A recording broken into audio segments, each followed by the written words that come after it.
Comparison है आपके और चिंटू पांडे के बीच। अब ये तुमको भी पता होगा, मुझे बताने की जरूरत नहीं है कि वो कितने मेरे पास हैं, कितने मेरे से दूर हैं। मुंह से कहने से अगर दुनिया में आदमी बड़ा हो जाए तो मुझे लगता है कि सारे लोग दुनिया में बड़े।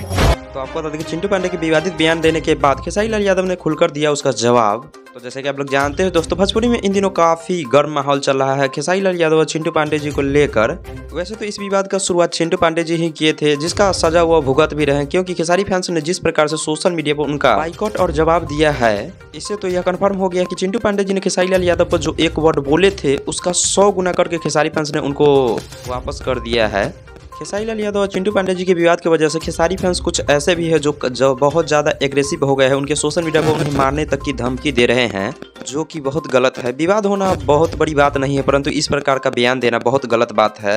इसलिए खेसारी भैया के जितने भी फैंस हैं उनसे मैं यह चाहता हूँ कि वे लोग सोशल मीडिया पर इस प्रकार का बात शेयर नहीं करें, चाहे वह कमेंट के माध्यम से हो, चाहे सोशल मीडिया के पोस्ट के माध्यम से। विवाद का जवाब देना दूसरा बात है, परंतु अगर आप लोग इस प्रकार से करेंगे तो लीगल इशू में फंस सकते हैं।